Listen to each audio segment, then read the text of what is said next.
We may feel cold over there, but it is not so. Now children, we start over here.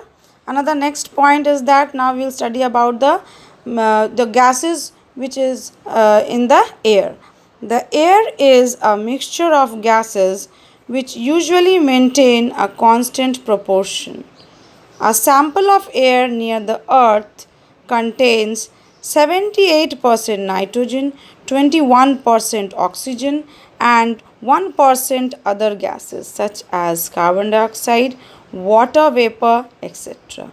So you can see children, these are the gases present in the air near the earth's surface. Now, of these, oxygen is an important gas.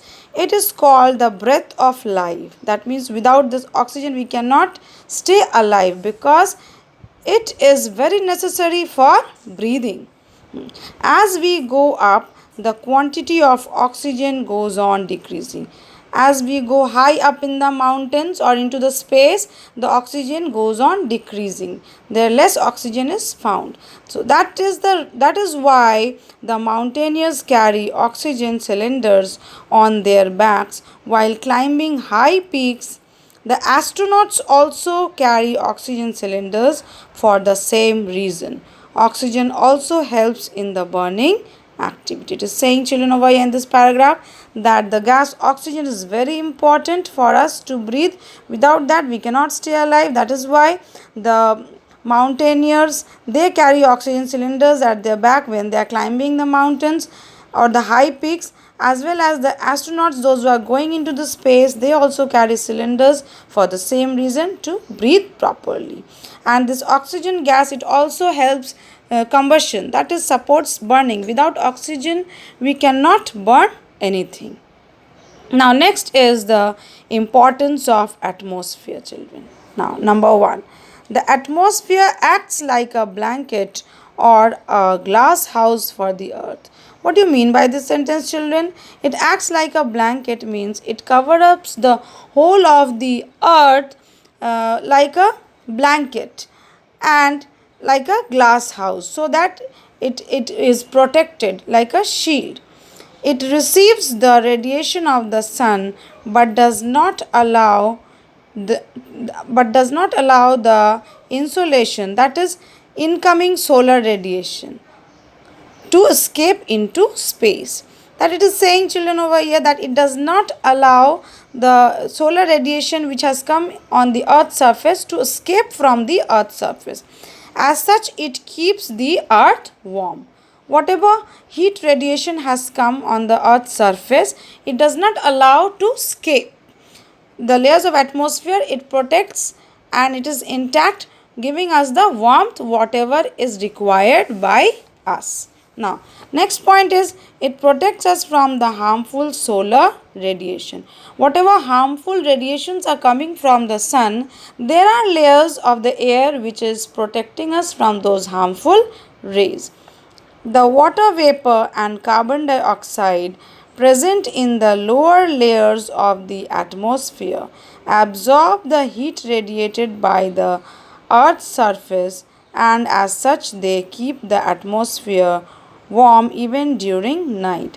It is saying over here children that the water vapor and the carbon dioxide which is present in the lower layers of the air, they absorb the heat radiated by the sun and the heat radiated by the earth's surface, and as such they keep the atmosphere warm so that we may not feel very cold during the night. Now let us start with biosphere. Life exists only in a narrow zone where land, water and air come in contact. It is saying children over here that life exists only where land, water and air is present. They are in contact with each other, interconnected. It is because of this narrow zone called biosphere our earth is regarded as unique planet in the whole universe. Our earth is a unique planet children. Why? Because the optimum temperature which is required by our body is present on our earth. The water is also present, which is very essential to live. And in fact, the oxygen is the another gas which is also very important and which supports life. So these are the reasons why our earth is called a unique planet in whole of the solar system. This zone supports several varieties of organisms, both plants and animals.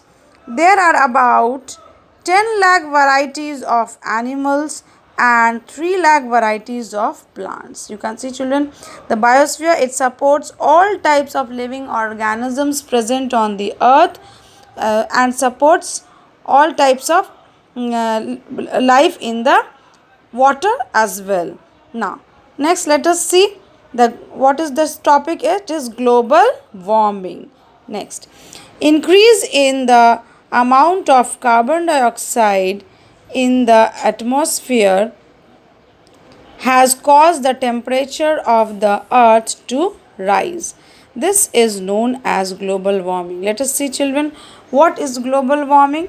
Here it is saying that as the amount of carbon dioxide has increased in the atmosphere, it has caused the temperature of the earth to rise, and this is called global warming. As the snow covered mountain peaks, there the ice is all melting and changing itself into water. When you know, children, when ice melts, it forms water. That is why the level of water in the on the earth's surface, it is increasing. So this is known as global warming, children.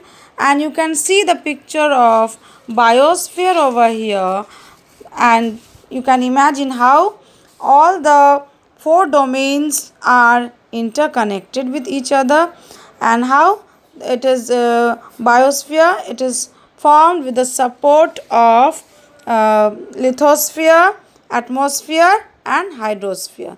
Then it supports the life. Thank you, children. This was today's session. Again we'll be back next day with another topic, and hope you have understood and do the worksheets given.